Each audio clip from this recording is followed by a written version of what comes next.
Веднага щом влезем, ни напомня за изтичащи застраховки и технически прегледи и може лесно да отидем да видим на кой автомобил какво изтича.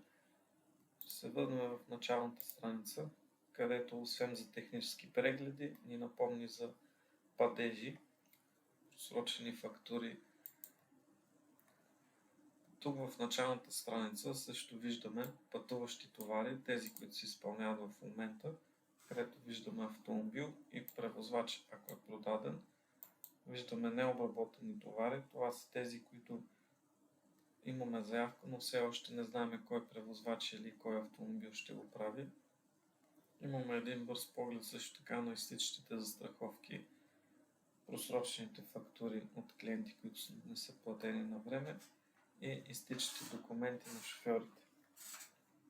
Ще минем през менютата набързо да се запознаем. Меню автомобил е всичко за автомобилите, където имаме добавяне на автомобил, добавяне на застраховки, напомняния за застраховки и документи, техническо обслужване на автомобила.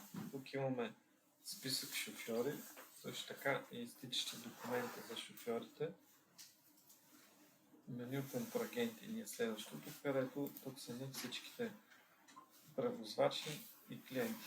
Когато добавяме, може да си изберем дали един контрагент е клиент или превозвач или двете. Меню курсове. Тук, когато маркираме най-отгоре, ни отваря курса от последните 60 дни, като тук имаме добавяне на курс, седмичен график. Това е за автомобилите, собствените автомобили, където може да си проследяваме за конкретната седмица движенията на автомобила. След това са необработени курсове.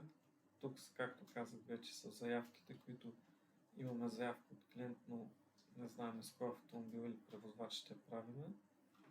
След като вече знаем, избереме автомобил, заявките отидат в пътуващи, където ни напомня, че трябва да фактурираме. Може да си пишем и разни коментари.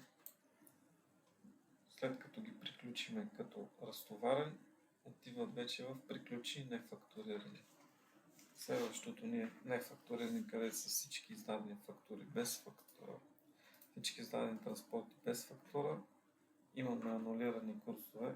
Ако отпадне от нефактурирани курсове, може да сриваме дадения курс и да го анулираме. Всички курсове вече се показват абсолютно всички записи. Имаме след това разделение курсове със собствени автомобили, продадени курсове, чакащи документи и фактуриране. Тук фактуриране ни е, ако искаме да фактурираме повече курсове в една фактура. Следващото меню ни е адреси, където може да виждаме записаните адреси и използваните такива.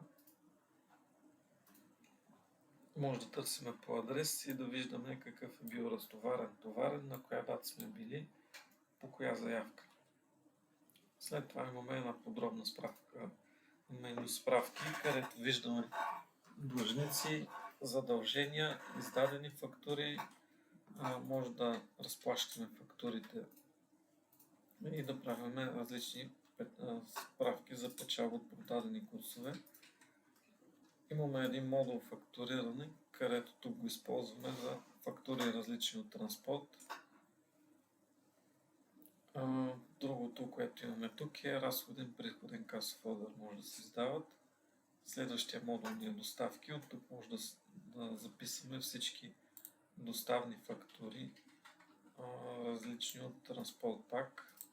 Транспортните фактури на превозвачите ги записваме в самия курс, а тук може да записваме за наеми, за телефони и други разходи. Също така може да се следят и падежите по тези фактури. Следващия модул в менюто ни е анализи. Това е анализа за собствените автомобили, откъдето имаме импорт. Може да добавим отчети и да виждаме за определен период печалбата. Предпоследния модул ни е сервис, където може да си заприходяваме стоки, да си издаваме заявки за ремонт, Също така да виждаме наличности на стоки в склада, ако имаме склад. И последния модул ни е админ, където добавяме потребители. Също така имаме регистър на изтрити фактури и фирмени документи. Може да си прикачваме всякакви фирмени документи и да имаме достъп от всяка точка.